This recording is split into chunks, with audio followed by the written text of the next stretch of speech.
I've been forced to realize this when I've been making arguments to my audience, to the left, in regard to, hey, you know what? We've implemented this criminal justice reform policy, and it's actually not working out the way we expected. We need to tweak it here, recalibrate it there, and maybe, you know, this policy could actually work out really well. Let's fix these little gaps that we see.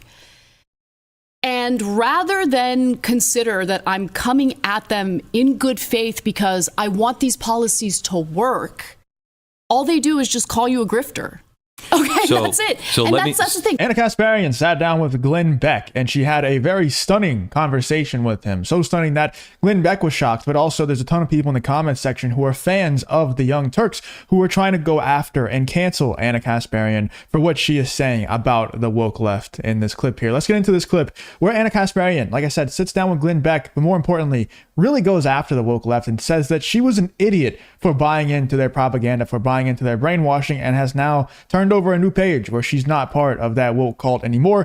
Let's get into this Ana Kasparian clip here with Glenn Beck. When you say, I'm not going to talk to you because I disagree, what I'm actually saying is I'm smarter than you and you have nothing to teach me. Yeah, and ironically, that's actually the dumbest way to proceed, because one thing that I have noticed is as the left kind of avoids any debate or conversation with individuals they disagree with, well, their ideas don't really get challenged, right? Your ideas get challenged in a debate, in a good faith debate. I'm not talking about, you know, gross, you know, rolling around in the mud type stuff. But, you know, I like when my ideas are challenged because it forces me to consider the flaws or a blind spot that I might have. Yes. You know, and that's so I want to make good arguments. I think I think the left is so weak right now, so easy to take apart. I don't even know if I fully agree with what Glenn Beck and Ana Kasparian just said. I agree with them that what the woke left does by not wanting to talk to people and wanting to censor people on social media is wrong. Obviously, we all know that. There's nothing new. But I don't think it's them saying, I am smarter than you and you have nothing else to teach me. I think what people like Cenk Uygur, like Ana Kasparian used to do, and what the woke left does in general now, what people like Hassan Piker, Sam Cedar, all these woke idiots over there who refuse to talk to people on the other side. And you can tell Ana Kasparian is coming out of that cult because she's sitting across from Glenn Beck right now, and that would have never happened a few years ago. And it would never happen with any of these other people. I don't think it's them saying, I'm smarter than you and you have nothing else, you have nothing to teach me. I think it's them saying, I know my ideas don't hold up in the marketplace of ideas, so I'm not going to talk to you and I'm just going to censor you because I know that I'm lying to my audience, and I'm smart enough to realize that I am wrong here. And if I sit down with someone who has the facts on their side, which I don't, I'm going to get made to look really stupid. That's what they're saying. They don't think they're smarter than you and that you have nothing to teach them. They know that they are wrong and they don't want to be proven wrong in front of their own audience that gives them a ton of money. So I agree that what Ana Kasparian and Glenn Beck said is correct, that it's bad, but I think it's bad for a different reason from what they're saying, or at least in addition to what I'm also saying. Yes, because you're right about that. I've been thrown up against the wall for the last 20 years saying, you're a racist, you're a bigot. You can only have that said to you if you're a good, decent person so long before you go, am I? What am I doing that makes me appear that way? What is it? And you self-examine and you either fix or you become stronger. No one's thrown the left up against the wall. I don't think people have any idea how to defend what they think they're for. I mean, it's interesting because I've been forced to realize this when I've been making arguments to my audience, to the left, in regard to, hey, you know what? We've implemented this criminal justice reform policy, and it's actually not working out the way we expected. We need to tweak it here, recalibrate it there, and maybe, you know, this policy could actually work out really well. Let's fix these little gaps that we see.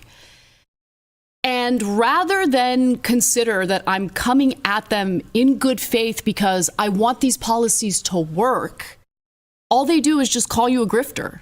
Okay, so, that's it. So and that's the thing. If you enjoy content like this, to make sure to leave a like and subscribe to the channel. It really does help me out a ton. Let's get back to the video. You can call me whatever you want. Call me a grifter if you want. Yeah. But please try to contend with what I'm saying. Like, debate me on this. I want to have an actual exchange. If you just think that you're going to call me a grifter and move along and that's good enough, that's not good enough. Okay, that makes you look weak. There are so many times, I've said this for years. Please tell me, not that I'm wrong. Tell me how I'm wrong. I want to be wrong. Exactly. I want to be wrong on some of these things.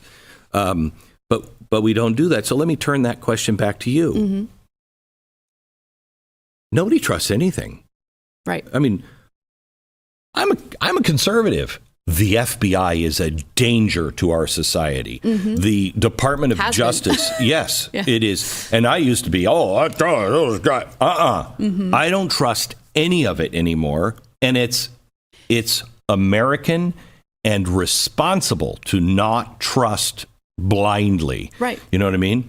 Yeah, and Glenn Beck's correct. And I'm sure Ana Kasparian agrees that it used to be the more conservative side that would defend organizations, and corporations, the large health corporations, the FBI, all of this stuff. And now, it's the conservatives that don't trust the healthcare system. It's the conservatives that don't trust the government organizations and everything like that. And it's the left wing that is saying, no, these organizations are great. And if you disagree with what they say, then you're killing grandmas and things like that.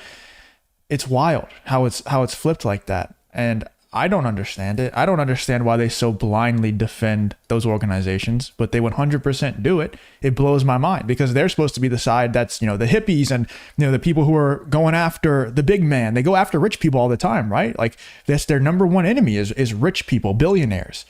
And yet they just defend the government organization so strongly. Like you watch people like Destiny, anytime you disagree or like you just question the validity of the jab or anything like that, he loses his mind. It's pretty wild, man. Why do you guys in the comments think that is? Why do you think that it's flipped so much? Like it's done a complete 180. But when you don't have anything and you're not even sure the people you're talking about are grounded in the Constitution, actually do not want a theocracy, do not want a fascist state, do not want a communist state. They do care and are willing to say, man, this kills me to say it, but you have the right to believe that. If you don't have that trust, how do we gain that trust back? Honestly, we can talk about things like transparency, more accountability in the media, stuff like that. But I think a lot of what we're seeing in the country right now stems from economic frustration. And you have to think about it this way. When Americans feel like they have no stake in the game, that's where the nihilism comes from. When you feel like you have nothing to lose, that's what's going to give you the type of mentality that's going to allow you to literally shoot and kill a United Healthcare CEO in cold blood. Or the president of the United States, Like they tried multiple times, tried to take Donald Trump out. These people are giving up their lives, knowing that they're going to give up their life one way or the other. Either they're going to get killed on the spot for trying to shoot a president, or they're going to spend life in jail. One way or the other, their life is over. They've given it up. And that's a great point by Ana Kasparian there. In broad daylight, okay? We have some real problems in this country right now. Right, but that's... And I'm not justifying that that happened at all. Yeah. But you have to think about what led someone like that guy to think it was okay to carry that out in the morning.